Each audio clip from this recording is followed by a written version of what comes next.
くるくると螺旋を描いた線が重なり、まるでレースのように美しい模様を浮かび上がらせた透明なガラス。このレースシリーズを制作しているのが、今回の主人公、ガラス作家佐藤聡さんです。佐藤さんのガラスは型を使わない宙吹きという技法で作られています。紀元前1世紀頃、古代シリアで最初に考案された吹きガラスの技法と言われ、現在も花瓶やコップなど中が空洞のガラス製品作りの基本となる技術です。およそ1300度の炉で水飴のように溶かしたガラスを竿の先端に巻き取り、宙に浮かせた状態で息を吹き込みます。溶けたガラスが重力で垂れないよう竿を回しながら遠心力を使って形を整えます。ガラスの場合は柔らかい時間っていうのが限られてますんで、冷えて硬くなるともう形はできないです。かといって柔らかすぎると今度は形を失ってしまいますので、形があるところから冷えて動かないところっていうその間の温度帯だけが作業できる時間なんですけれども、その短い時間を感覚だけで探さないといけないという、それを保ちながらどんどん形を発展させていくっていうのが本当にいつまでたっても難しいところなんですけれども、変化し続けるガラスの一瞬の状態を見極める感覚、熱、重力、空気圧など自然の力を操り理想の形へと導きます。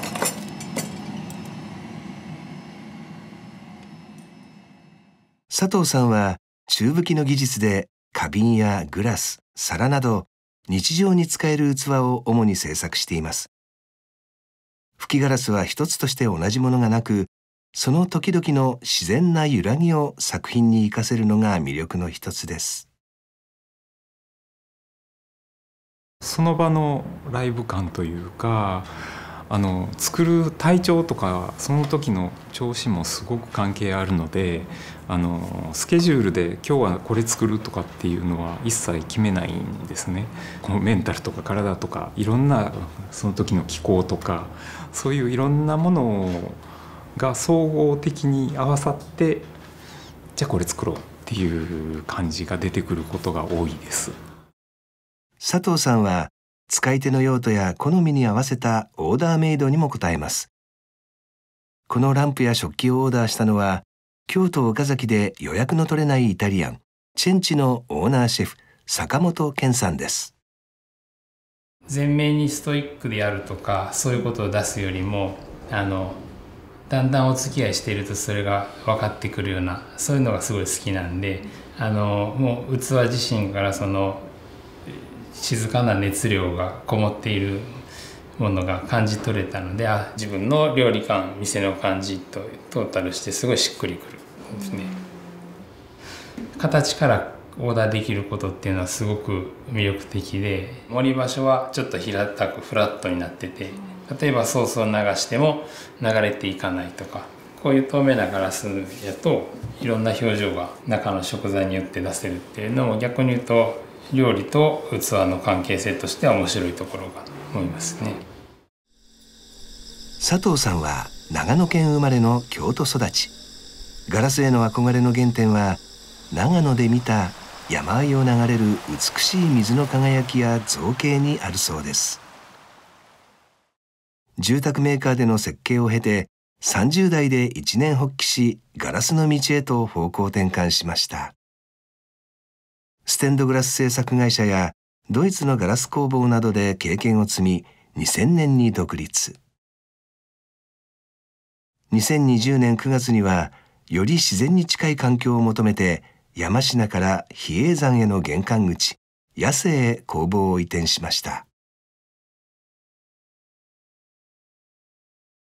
築90年の古民家を改装した工房でこの日作っているのは、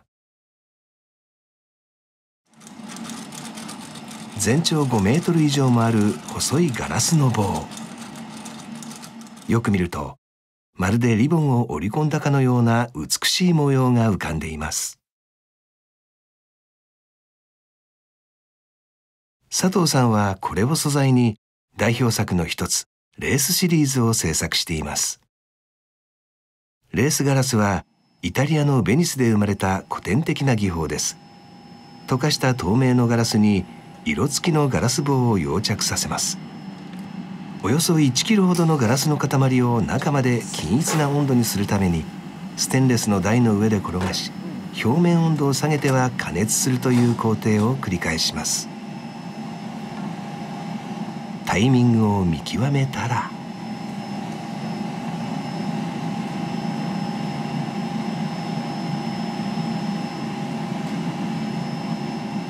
ねじりながら2人で息を合わせ引っ張ります。色ガラスの入れ方やねじり方によって多種多様な模様を描くことができます。こうして作ったガラスの棒を組み合わせ、炉で溶かし、しっかりと口を閉じます。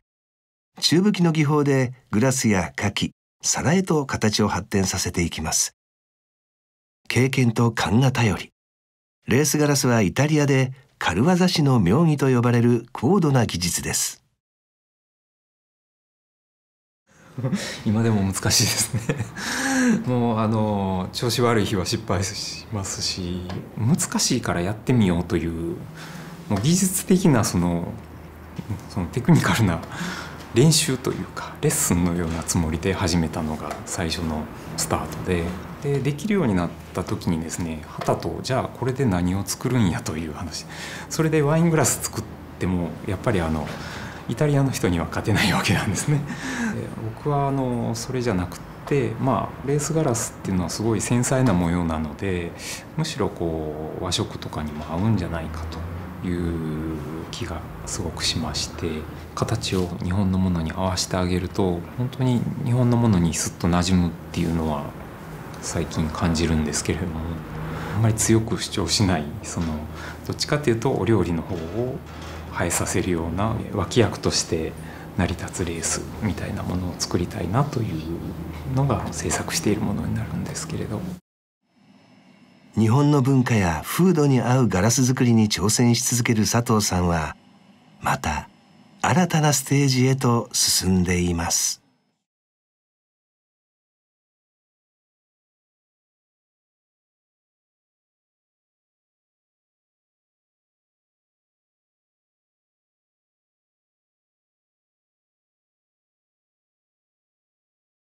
祇園にあるガラスショップポンテは、京都で活躍するガラス作家佐藤聡さんのショールームを兼ねたお店です。ポンテとは、吹き竿から付け替えるときに接着剤として使用する小さなガラス種のことです。近年佐藤さんが特に力を注いでいるのが、ガラスの表面に粉末状の色ガラスをまとわせ、溶かしながら何層にも色をかぶせていく着せガラスと呼ばれる伝統的な技法を応用した作品。密かに発掘シリーズと呼んでいます。長い年月を経て出土した古代ガラスのような重厚感、クリアガラスにはないしっとりとした質感が特徴です。京都の古い建物がどんどん時間で古くなって良くなっていったりとかで、古くなっていったお茶碗が綺麗だったりとか、ガラスってすごいいつまでもピカピカなんですよね。でそれに逆にちょっと違和感を感じるようになってしまって、西洋のピシッとしたシンメトリーとかそういうものからだんだん興味が変わってきたっていうのはあります。そんな佐藤さんは近年茶道具の制作の依頼も受けるようになりました。オーダーしたのは中京区の骨董店麗し屋の主人堀内明美さんです。堀内さんがプロデュースする野立て用の小さな道具の取り合わせ茶箱に佐藤さんのガラスを組みました。これは実はタバコ本の灰吹きの蓋だったんです。捨てるのはもったいないし、なんか使えへんかなと思ったら、下を漆にするよりガラスの方が絶対おしゃれでいいしと思って、それのために作られたものではないものを上手に持ってきて、そして一つの世界がこうできてて、なんかその中に自分のものもこう加えていただけるっていうのは本当に楽しいし嬉しいし、古いものって残っているだけですごい存在感を持っているので、それに負けないようなうまく調和したいなといつも思いますけれども。ガラス作家佐藤聡さん。日課は愛犬スパイスと散歩すること。わびさび、西洋で生まれた1000年変わらないガラスの技法に日本の美意識を吹き込む。佐藤さんが制作するガラス作品はさまざまな光を放っているのです。